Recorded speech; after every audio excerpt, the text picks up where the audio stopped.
Today GK के official YouTube platform में आपका स्वागत है। आज हम एचपी जीके के most important topic history of Bilaspur district को पढ़ने जा रहे हैं। बिलासपुर का इतिहास, जितने भी पॉइंट बिलासपुर की हिस्ट्री से आपके वनडे एग्जाम में पूछे जाते हैं सभी को हम डिटेल में इस वीडियो में डिस्कस करेंगे। डिटेल में हम बिलासपुर के इतिहास के बारे में जानेंगे, सभी राजाओं के बारे में, जितने भी इंपॉर्टेंट पॉइंट आपके पेपर में पूछे जाते हैं सभी को हम इसमें डिस्कस करेंगे। सभी को मैंने इसमें शामिल किया है। स्टार्ट करते हैं हिस्ट्री ऑफ बिलासपुर। बिलासपुर की हिस्ट्री को जानने से पहले आपको यह जानना पड़ेगा कि बिलासपुर का पुराना नाम क्या था। तो आपको याद रखना है, बिलासपुर का पुराना नाम कहलूर था। कहलूर बिलासपुर का पुराना नाम था। बिलासपुर की हिस्ट्री को जब हम पढ़ते हैं तो सबसे पहले हम एक राजा हरिहरचंद एक राजा था, उसके बारे में पढ़ते हैं। हरिहरचंद एक राजा था जो बुंदेलखंड का एक राजा था। बुंदेलखंड मध्य प्रदेश में आता है, ठीक है। वो जो राजा था हरिहरचंद, वो एक चंदेल राजपूत था। चंदेल राजपूत, चंदेरी का चंदेल था, चंद्रवंशी राजा था हरिहरचंद। तो जो वो बुंदेलखंड का राजा हरिहरचंद था, उसके 5 पुत्र थे। जैसा कि आप देख पा रहे हैं चार्ट में, बीरचंद, गोविंदचंद, कबीरचंद, सुबीरचंद, गंभीरचंद। तो आपको ये स्टोरी आपको याद रखनी है। एक राजा था हरिहरचंद, वो बुंदेलखंड मध्य प्रदेश का एक चंदेल राजपूत था। तो उसके 5 पुत्र थे, बीरचंद, गोविंदचंद, कबीरचंद, सुबीरचंद, गंभीरचंद। आपको ये स्टोरी अपने माइंड में ध्यान में रखनी है। तो क्या हुआ, ये हरिहरचंद और उसके पुत्र क्या करते हैं, एक ट्रिप प्लान करते हैं। कहाँ की ट्रिप प्लान करते हैं? ज्वालाजी की। ज्वालाजी, आप जानते हैं ज्वालाजी कहाँ है? ज्वालाजी कांगड़ा में है। तो कांगड़ा की ट्रिप प्लान करते हैं। तो कौन कौन उस ज्वालाजी घूमने जाते हैं? हरिहरचंद और उसके 4 पुत्र। परंतु मैंने आपको बताया हरिहरचंद के तो 5 पुत्र थे, परंतु एक पुत्र नहीं जाता है, गोविंदचंद। गोविंदचंद को हरिहरचंद अपना राज्य सौंप देता है कि तुम बुंदेलखंड, जो उसका राज्य बुंदेलखंड में था, आप उसकी देखभाल कीजिए। बाकी जो 4 पुत्र है, बीरचंद, कबीरचंद, सुबीरचंद, गंभीरचंद, और जो राजा हरिहरचंद है, वो ज्वालाजी जो है वो घूमने जाते हैं। तो क्या होता है, वो ज्वालाजी कांगड़ा जाते हैं। कांगड़ा का राजा हरिहरचंद और उनके पुत्र का स्वागत करते हैं। अच्छे से वो ज्वालाजी घूमते हैं। तो जब वो कांगड़ा ज्वालाजी जाते हैं तो कांगड़ा के राजा और कुछ सैनिक उन हरिहरचंद के साथ और उनके पुत्रों के साथ खेल खेलते हैं। खेल में क्या होता है कि जो हरिहरचंद का एक पुत्र था सुबीरचंद, हरिहरचंद का एक पुत्र था सुबीरचंद। सुबीरचंद की खेल में मृत्यु हो जाती है। जब मृत्यु हो जाती है सुबीरचंद की, हरिहरचंद को नेचुरली गुस्सा तो आएगा, क्रोध आएगा। तो हरिहरचंद क्या करता है, हरिहरचंद और कांगड़ा के राजा के बीच युद्ध हो जाता है। कांगड़ा का राजा का नाम एज सच मेंशन किसी बुक में नहीं किया है। तो आपको ये स्टोरी याद रखनी है कि हरिहरचंद एक राजा था, चंदेल राजपूत था, बुंदेलखंड का। उसके 5 पुत्र थे। वो ज्वालाजी जाते हैं और ज्वालाजी में क्या करते हैं, कांगड़ा के राजा के साथ खेल खेलते हैं। और खेल में क्या होता है, हरिहरचंद के एक पुत्र सुबीरचंद की मृत्यु हो जाती है। तो क्या होता है, कांगड़ा के राजा और हरिहरचंद में युद्ध हो जाता है। युद्ध में क्या होता है, कांगड़ा का राजा और हरिहरचंद दोनों की मृत्यु हो जाती है।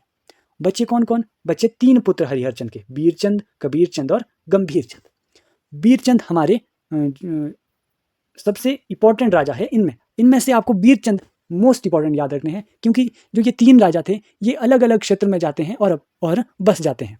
तो सबसे पहले जो बीरचंद है वो सतलुज नदी के किनारे कहलूर में आके ये बस जाते हैं। बिलासपुर में आपको पता होगा सतलुज मेन रिवर है, मेन जो रिवर सतलुज है, वहाँ पर बीरचंद बस जाते हैं और कुछ क्षेत्र के ऊपर अधिकार कर देते हैं और एक राज्य वहाँ पर स्थापित कर देते हैं।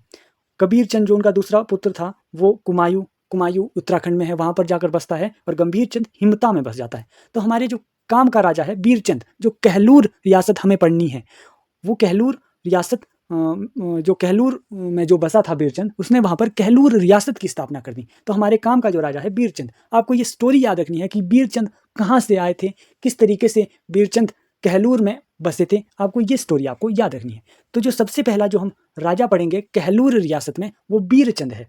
तो जो बिलासपुर में रियासत हम पढ़ेंगे वो कहलूर रियासत पढ़ेंगे। तो मैंने आपको उस एक स्टोरी बताई जिसमें बीरचंद कहलूर की स्थापना करते हैं। तो आपको फर्स्ट क्वेश्चन आपको यही याद रखना है कि कहलूर रियासत का संस्थापक कौन था। तो कहलूर रियासत का संस्थापक बीरचंद था। बीरचंद ने जो है वो कहलूर रियासत की स्थापना की थी। तो 3 अलग अलग डेट्स मिलती है कि कब बीरचंद ने कहलूर रियासत की स्थापना की थी। 3 डेट वो कौन कौन सी है? एक है 697 AD यानी कि 697 ईस्वी। दूसरी डेट है 900 ईस्वी, दूसरी डेट जो है वो 900 ईस्वी है, और तीसरी डेट जो है वो 1390 ईस्वी है। ये डेट हमें कहाँ से मिलती है? ये डेट अलग अलग सोर्सेज में मिलती है। वो सोर्सेज कौन कौन से हैं? वो अलग अलग बुक्स हैं।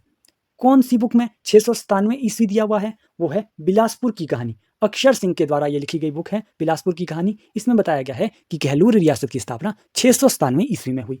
Bilaspur past present and future Anand Chand की ये बुक है, इसमें भी 697 ईस्वी लिखा है। बिलासपुर गैजेटियर चंद्रवंश विलास चंद्रवंश विनोद गणेश सिंह की बुक है, इसमें भी 697 ईस्वी लिखा है। और तारिख ए राजपूत मुल्क ई पंजाब, इसमें भी 697 ईस्वी लिखा है कि कहलूर रियासत की स्थापना बीरचंद ने 697 ईस्वी में की थी। अब 900 ईस्वी, 900 ईस्वी में ईस्वी जो है वो history of Punjab hill state एक बुक है जो कि बहुत इंपॉर्टेंट बुक है। हचिनसन एंड वोगल के द्वारा ये लिखी गई है। इसमें लिखा गया है कि 900 ईस्वी में कहलूर रियासत की स्थापना बीरचंद ने की थी। नेक्स्ट एक डेट है 1390 ईस्वी। इसमें भी यही लिखा है कि 1390 ईस्वी में वोल्टर हैमिल्टन एक फेमस पर्सनैलिटी है, इन्होंने कहा है कि कहलूर रियासत की स्थापना बीरचंद ने 1390 ईस्वी में की है। तो आपको ये डेट्स आपको कुछ याद रखनी पड़ेगी, सोर्सेज आपको याद रखना पड़ेगा, और कहलूर रियासत के संस्थापक बीरचंद आपको पता ही है, तो ये आपको ध्यान में रखना है। हम बीरचंद के बारे में पढ़ रहे थे। बीरचंद ने कहलूर रियासत की स्थापना की। जब रियासत की स्थापना की तो उसने अपनी राजधानी जो है वो नैना देवी रख दी। क्या रख दी? नैना देवी। नैना देवी, कई बार ऑप्शन में कोट कहलूर भी आ जाता है कि बीरचंद ने अपनी राजधानी कहाँ पर रखी थी, कोट कहलूर या फिर नैना देवी। तो नैना देवी की भी एक अलग स्टोरी है। नैना देवी कहाँ से आया, क्यों उसने राजधानी रखी, तो उसका भी एक रीज़न है। नैना देवी आप जानते हैं बिलासपुर में है, 51 शक्तिपीठों में से एक है। मान्यता के अनुसार वहाँ पर सती के नयन गिरे थे, आपको ये पता होगा। तो नैना देवी की क्या स्टोरी है कि बीरचंद के शासनकाल में एक कहलू नाम का गुज्जर होता था, कहलू गुज्जर, जो बकरियां पालता था। बहुत सारी बकरियां कहलू गुज्जर के पास थी। तो एक स्टोरी आप ध्यान में रखेंगे कि एक दिन क्या होता है कि वो कहलू गुज्जर एक चीज़ नोटिस करता है कि एक बकरी है, एक बकरी कहलू गुज्जर की एक पहाड़ी में हर रोज़ उसी पहाड़ी में खड़ी रहती थी, एक पहाड़ी में। तो क्या हुआ, एक दिन एक बाघ आता है और बकरी के साथ क्या होता है, वो बकरी के साथ उस बाघ का युद्ध हो जाता है। और युद्ध में क्या होता है कि हमला कर देता है बाघ उस बकरी पे, पर बकरी क्या होती है उससे बहुत अच्छे से लड़ती है और वो बकरी बाघ को भी हरा देती है। जिसको देख के जो कहलू गुज्जर है वो बहुत ही आश्चर्यजनक हो जाता है कि ये कैसे हो गया, बकरी ने बाघ को कैसे हरा दिया। तो जो कहलू गुज्जर है वो ये कहानी किसको सुनाता है? अपने राजा, उस टाइम में राजा कौन था कहलूर का? बीरचंद था। बीरचंद को ये कहानी बताता है। तो बीरचंद जब ये कहलू गुज्जर से सुनता है तो वो उस पहाड़ी में जाता है। जब बीरचंद उस पहाड़ी में देखता है कि वहाँ से चट्टानों के नीचे से बीरचंद को नैना देवी की मूर्ति मिलती है। नैना देवी की मूर्ति जब उसे मिलती है तो बीरचंद क्या करता है, उस पहाड़ी का नाम ही नैना देवी की पहाड़ी बना देता है और राजधानी नैना देवी, इसीलिए उसने जो बीरचंद ने जो राजधानी है वो नैना देवी कर दी थी। जब उसको बीरचंद को जब उस पहाड़ी से नैना देवी की मूर्ति मिली तो वो वहाँ पे एक मंदिर भी बना देता है, नैना देवी का मंदिर। तो क्वेश्चन कई बार एग्जाम में आया गया है कि नैना देवी मंदिर का निर्माण कहलूर के किस राजा ने किया था? तो बीरचंद उसका राइट आंसर होगा। बीरचंद ने एक और काम किया था, कोट कहलूर का किला भी बीरचंद ने बनाया था। नेक्स्ट पॉइंट है, बीरचंद ने 12 ठकुराइयों बाघल, कुनिहार, बेजा, धामी, क्योंथल, कुठाड़, जुब्बल, बघाट, भज्जी, महलोग, मांगल, बलसन को अपने नियंत्रण में किया था। उस टाइम में क्या होती थी, छोटे छोटे एरिया होते थे, वहाँ पर कुछ शासक राज करते थे, राणा होते थे छोटे छोटे, जिन्हें ठकुराइयाँ उन क्षेत्र को कहते थे। तो बीरचंद ने राज्य विस्तार करने के लिए उन ठकुराइयों को जीत लिया था, 12 ठकुराइयों को। ये भी ध्यान में आपको रखना है, छोटा सा पॉइंट। कॉमन सी बात है, जब राजा अपने राज्य को विस्तार करने के लिए एक दूसरे क्षेत्र पर अटैक करेगा तो बीरचंद ने कांगड़ा और सुकेत के ऊपर भी अटैक किया था और सुनहानी, हटवार, गहेड़वी, त्यून परगने को जीता था। तो कुछ एरिया भी बीरचंद ने जीते थे। तो मैं आपको एक बार रिवाइज कर देता हूँ कि हमने क्या क्या अभी तक पढ़ा। अभी तक हमने सबसे पहले कहानी अपनी हरिहरचंद से स्टार्ट की थी। हरिहरचंद बुंदेलखंड का चंदेल राजपूत था, उसके 5 पुत्र थे, बीरचंद, गोविंदचंद, कबीरचंद, सुबीरचंद और गंभीरचंद। वो ट्रिप के लिए जाते हैं ज्वालाजी, और ज्वालाजी में क्या होता है कि कांगड़ा के राजा और हरिहरचंद एक खेल खेलते हैं जिसमें सुबीरचंद, एक पुत्र था हरिहरचंद का, उसकी मृत्यु हो जाती है। तो क्या होता है, कांगड़ा के राजा और हरिहरचंद का युद्ध होता है जिसमें कांगड़ा का राजा और हरिहरचंद दोनों मर जाते हैं। बचते हैं 3 पुत्र, बीरचंद, कबीरचंद और गंभीरचंद। बीरचंद जो है वो कहलूर में आकर बस जाता है। ठीक है, तो कहलूर की स्थापना कौन करता है? बीरचंद करता है। तो कहलूर रियासत के संस्थापक बीरचंद हुए। तो कहलूर रियासत की जो स्थापना है उसकी 3 अलग-अलग डेट्स हमारे को डिफरेंट सोर्सेज से मिलती है। 697 ईस्वी, 900 ईस्वी भी मिलती है history of Punjab hill state के अकॉर्डिंग, 1390 ईस्वी भी हमें वोल्टन हैमिल्टन के अनुसार डेट मिलती है। उसके बाद हमने पढ़ा कि बीरचंद ने राजधानी नैना देवी कर दी थी, और कहलू गुज्जर की हमने एक स्टोरी पढ़ी कि एक बकरी किस तरीके से बाघ को हरा देती है। तो फिर उसके बाद बीरचंद ने नैना देवी मंदिर भी बनाया, कोट कहलूर का किला बनाया, 12 ठकुराइयाँ और कांगड़ा और सुकेत के कुछ क्षेत्रों को जीत लिया था। तो ये थी बीरचंद से रिलेटेड इंपॉर्टेंट पॉइंट। नेक्स्ट राजा है कहालचंद। कहालचंद जो है वो माना जाता है कि छठा शासक था। जो हम बीरचंद के बारे में जो पढ़ रहे थे उसका छठा वंशज जो था वो कहालचंद था। मैंने आपको बताया था कि बीरचंद ने कोट कहलूर का एक किला बनाया था, पर कुछ बुक्स में मेंशन किया गया है कि कोट कहलूर का किला कहालचंद ने बनाया था। तो एक छोटा सा पॉइंट आपको यही याद कहालचंद के बारे में रखना है कि कहालचंद ने कोट कहलूर का किला बनाया था। कहालचंद के बारे में बस यही पॉइंट आपको याद रखने हैं। आपको ये याद कैसे रहेंगे? आपको बार बार ये रिवीजन करना पड़ेगा कि किसने नैना देवी का मंदिर बनाया था, कोट कहलूर का किला बनाया था। रिवीजन ही इसका एकमात्र उपाय है, आपको तभी ये याद हिस्ट्री रहने वाली है। आपको इंटरेस्ट इस हिस्ट्री में बनाना पड़ेगा। नेक्स्ट राजा है अजीत चंद, या फिर सम बुक्स में अजय चंद भी मेंशन है।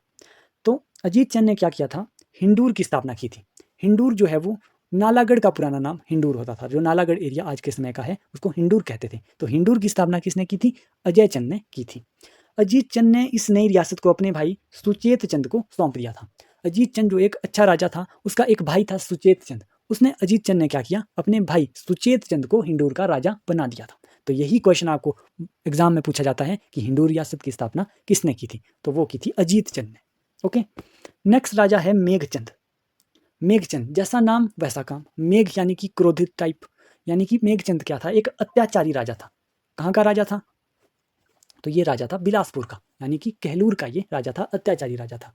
तो प्रजा इससे नाखुश थी। तो प्रजा ने क्या कर दिया? मेघचंद को अपनी रियासत से निकाल दिया, क्योंकि वह अत्याचारी राजा था, अत्याचार करता था लोगों पर। तो लोगों ने क्या किया? विद्रोह किया प्रजा ने राजा के खिलाफ, और राजा को ही रियासत से भगा दिया। नेक्स्ट पॉइंट है मेघचंद ने भागकर कुल्लू में शरण ली। तो मेघचंद ने कहाँ पर प्रजा से बचने के लिए कुल्लू में शरण ली। मेघचंद का चचेरा भाई मलदरोल था। तो मेघचंद का एक भाई था मलदरोल। उस मलदरोल बहुत ही चालाक था। मलदरोल ने दिल्ली सुल्तान इल्तुतमिश से मदद मांगी। तो इल्तुतमिश उस टाइम दिल्ली का सुल्तान था। मलदरोल ने बड़ी चालाकी से इल्तुतमिश से मदद मांगी कि मेघचंद को उसका राज्य फिर से मिल सके।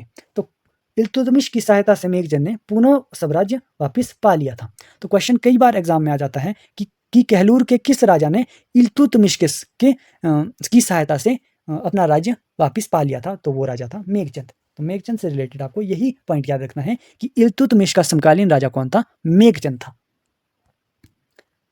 नेक्स्ट राजा है अभिसंध चंद, या फिर अभयसार चंद। अभयसार चंद जो है वो सिकंदर लोदी का समकालीन था। सिकंदर लोदी। अभिसंध चंद ने मोहम्मद तुगलक के सरदार तातर खां के खिलाफ युद्ध जीता था। तो मोहम्मद तुगलक का सरदार एक तातर खां था। बहुत बड़ी बात थी कि तातर खां के खिलाफ अभिसंध चंद ने युद्ध जीता था। तो क्वेश्चन आता है कि कहलूर के किस राजा ने तातर खां के खिलाफ युद्ध जीता था? तो आंसर जो होगा वो अभिसंध चंद होगा। बाद में तातर खां के बेटे ने धोखे से अभिसंध चंद और उसके बेटे सुंदर चंद को मार दिया था, और रानी सती हो गई थी। तो बाद में क्या था? तातर खां का एक बेटा था, उसने अपने पिता तातर खां के बदले लेने के लिए अभिसंध चंद और उसके बेटे सुंदर चंद को मार दिया था, और उसके बाद उसकी रानी भी सती हो गई थी। तो अभिसंध चंद के बारे में आपको यही पॉइंट याद रखना है कि सिकंदर लोदी और तातर खां का समकालीन कौन सा राजा था? अभिसंध चंद था।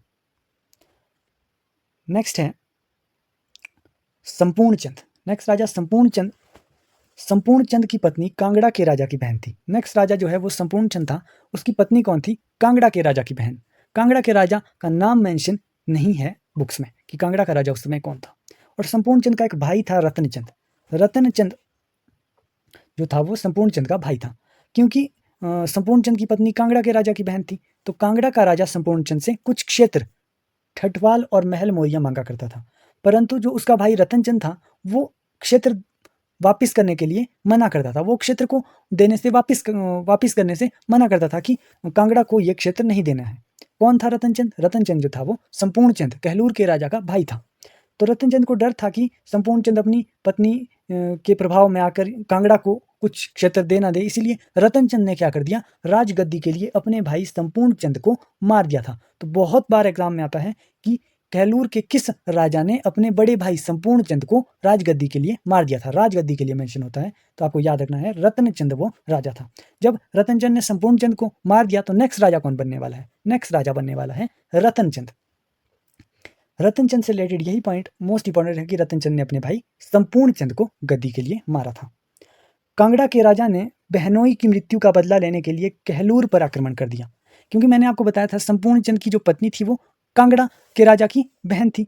तो जब कांगड़ा के राजा ये सुनेगा कि उसकी जो पुत्री है उसके पति को उसके भाई ने मार दिया है तो वो बदला लेगा।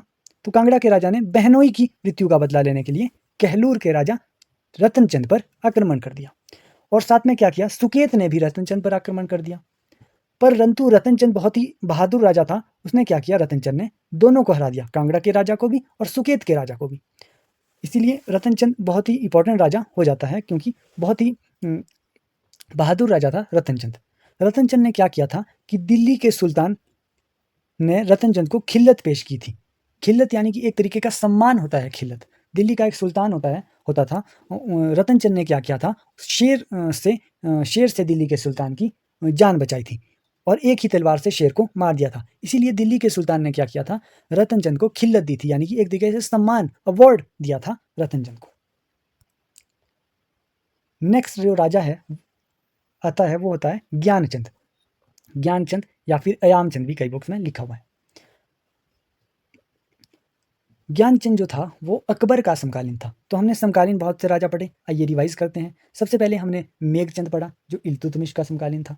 उसके बाद हमने अभिसंत चंद को पढ़ा जो सिकंदर लोदी का समकालीन था। उसके बाद हमने ज्ञानचंद के बारे में पढ़ा जो अब अकबर का समकालीन राजा है। कहलूर का प्रथम राजा जिसने इस्लाम धर्म को अपनाया था। ज्ञानचंद जो है वो उसने इस्लाम धर्म को अपनाया था आमिर कासिम खां के प्रभाव में आकर। किसके प्रभाव में आकर? आमिर कासिम खां के प्रभाव में आकर कहलूर के किस राजा ने इस्लाम धर्म अपनाया था? तो वो राजा है ज्ञानचंद। इस्लाम धर्म अपनाने के बाद अपना नाम अयामचंद रखा था। तो ज्ञानचंद ने क्या किया था, इस्लाम धर्म अपनाया था और अयामचंद अपना नाम रख दिया था।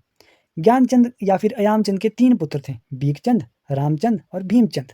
बीकचंद ने क्या किया था, हिंदू धर्म अपनाया था और 2 पुत्र रामचंद और भीमचंद ने इस्लाम धर्म ही अपनाया था। तो ये पॉइंट भी आपको याद रखने हैं।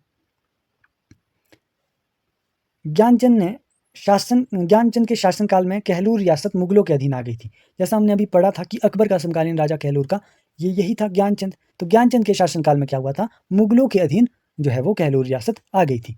एक ज्ञानचंद का मकबरा भी मिलता है, वो कीरतपुर पंजाब में मिलता है। कहाँ पर मिलता है? कीरतपुर पंजाब में।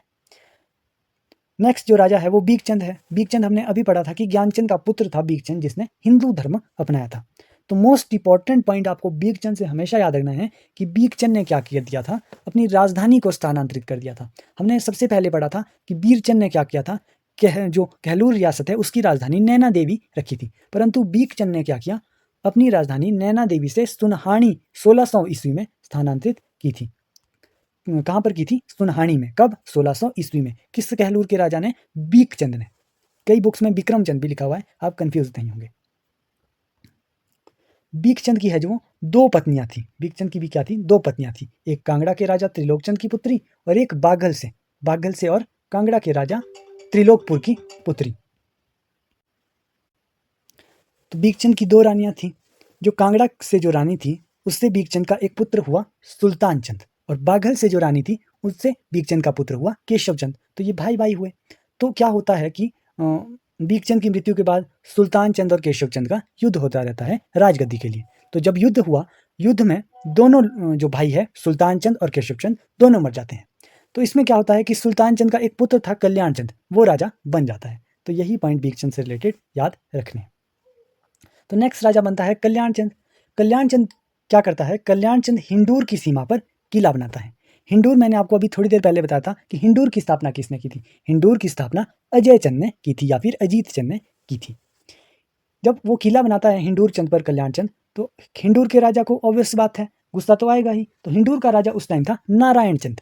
नारायण चंद क्या करता है? कल्याण चंद पर यानी कि कहलूर पर आक्रमण कर देता है। क्योंकि कल्याणचंद वहाँ पर किला बना देता है।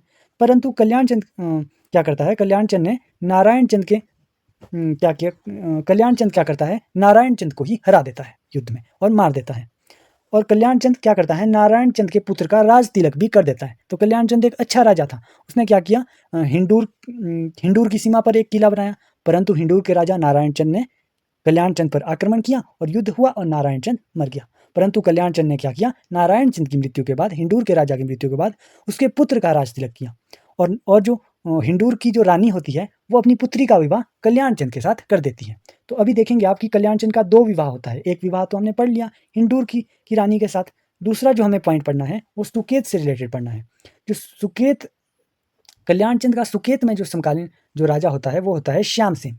तो श्यामसेन की जो एक पुत्री होती है, श्यामसेन की पुत्री, सुकेत के राजा श्यामसेन की पुत्री से भी कल्याणचंद का विवाह होता है। तो कल्याणचंद के 2 विवाह हो गए हैं। एक हुआ है हिंडूर की रानी की पुत्री के साथ, एक हुआ है सुकेत के राजा श्यामसेन की पुत्री के साथ।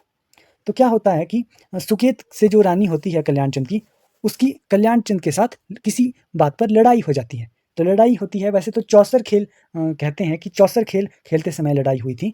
तो जब लड़ाई हुई तो सुकेत की जो राजा था, उसकी पुत्री ने अपने पिता श्यामसेन को एक पत्र लिख दिया।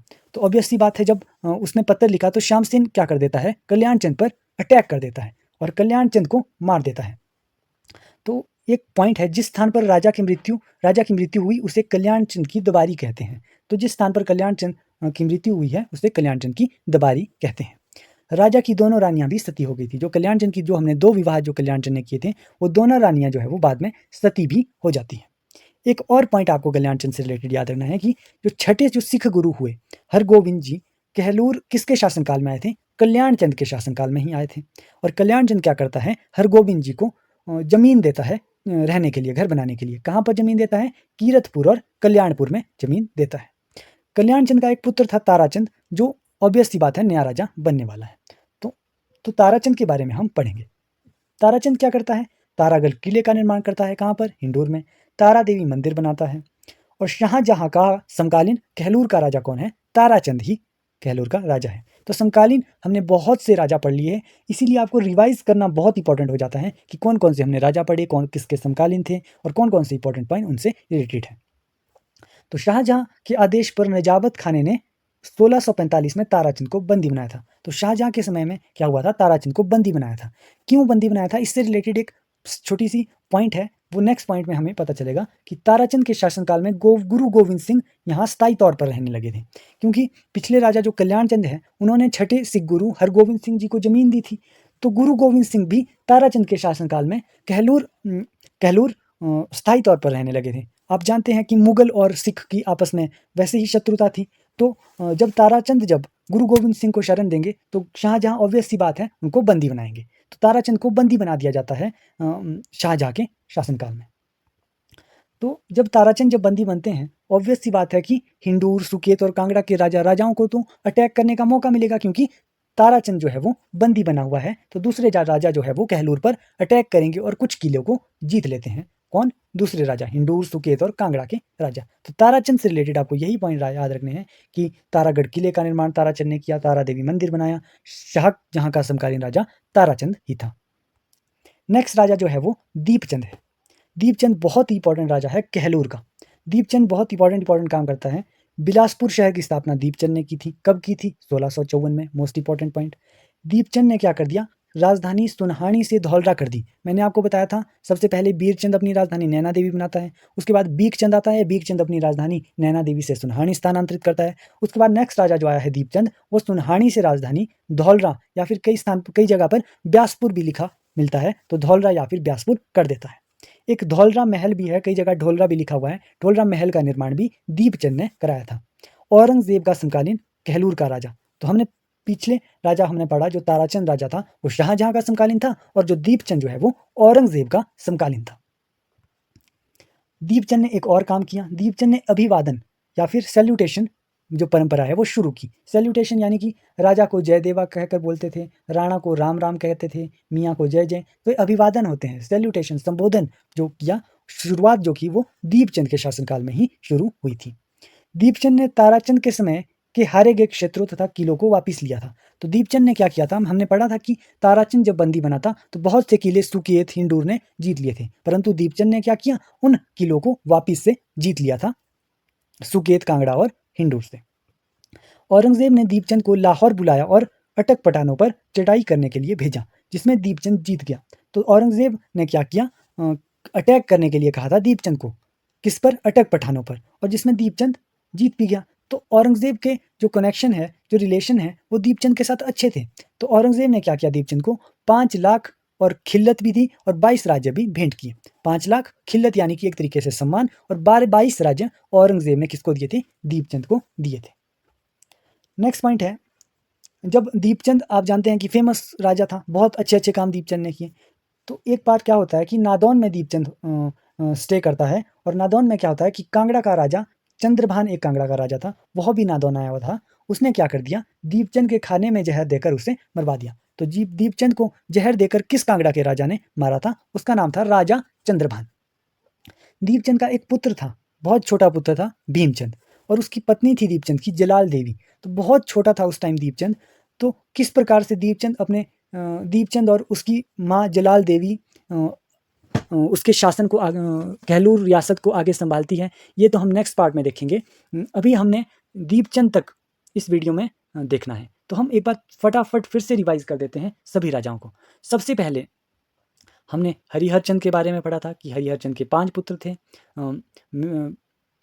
बीरचंद, गोविंदचंद, कबीरचंद, सुबीरचंद, गंभीरचंद। ठीक है जी। ये जाते हैं ज्वालाजी जाते हैं। वहाँ पर क्या होता है, एक पुत्र सुबीरचंद की मृत्यु हो जाती है, जिससे कांगड़ा के राजा और हरिहरचंद के बीच युद्ध होता है, जिसमें दोनों मर जाते हैं, कांगड़ा का राजा और हरिचंद भी, और जिसमें 3 जो पुत्र थे हरिहरचंद के वो बच जाते हैं, बीरचंद, कबीरचंद और गंभीरचंद। बीरचंद कहाँ आता है, कहलूर के बारे में आता है, और कहलूर रियासत की स्थापना करता है। कहलूर रियासत की स्थापना बीरचंद ने की। 3 अलग अलग डेट्स हमें अलग अलग सोर्सेज में मिलती है, 900 ईस्वी, 697 ईस्वी और 1390 ईस्वी। उसके बाद हमने राजधानी बीरचंद नैना देवी कर देता है, नैना देवी मंदिर बीरचंद बनाता है, कोट कहलूर किला जो है वो बीरचंद बनाता है, और कुछ क्षेत्र को भी जीतता है।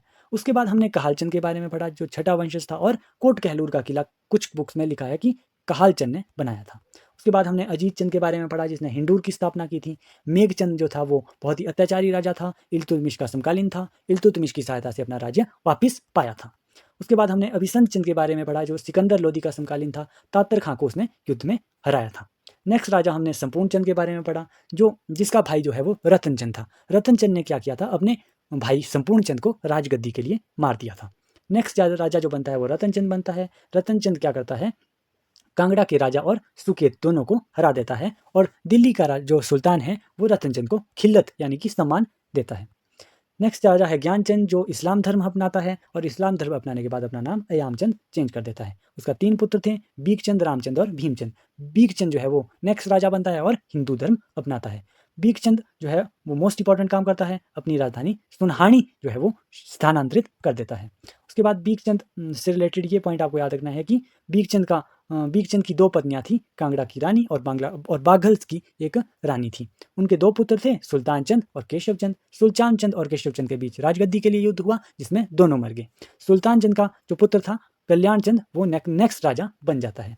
कल्याण चंद क्या करता है, हिंडूर की सीमा पर किला बनाता है, और नारायण चंद जो है वो कल्याण चंद पर आक्रमण कर देता है। और उसके बाद हमने राजा मंडी में जो है वो कल्याण चंद का एक समकालीन राजा श्यामसेन के बारे में पढ़ा, जिसमें हमने कल्याण चंद और श्यामसेन के बारे में, युद्ध के बारे में पढ़ा। उसके बाद क्या हमने हरगोविंद सिंह जी से रिलेटेड एक पॉइंट पढ़ा था, जिसमें कल्याण चंद हरगोविंद सिंह जी को घर बनाने के लिए जमीन देते हैं।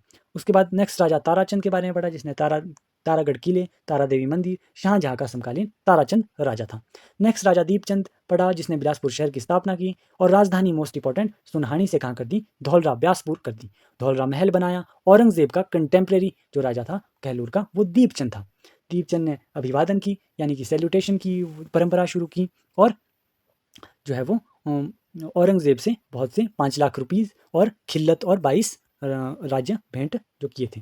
उसके बाद कांगड़ा का राजा चंद्रभान जो है वो दीपचंद को नादौन में जहर देकर खाने में मार देता है। उसके बाद दीपचंद का एक पुत्र था भीमचंद, वो बहुत ही छोटा होता था, और दीपचंद की जो पत्नी थी जलाल देवी, वो किस तरीके से आगे शासन को संभालते हैं वो हम नेक्स्ट पार्ट में डिस्कस करेंगे। अभी के लिए आप इन हिस्ट्री को जो है वो आपको बार बार रिवाइज करना पड़ेगा, तभी आपके ये माइंड में परमानेंटली बैठ जाएगी। तो ऐसी ही हिस्ट्री से रिलेटेड हम और भी नेक्स्ट पार्ट आपके लिए इस कहलूर की हिस्ट्री से रिलेटेड लाएंगे। तो ऐसी ही हेल्पफुल वीडियो डिटेल में देखने के लिए इस टुडे जीके के चैनल को लाइक शेयर सब्सक्राइब करें। Thank you so much.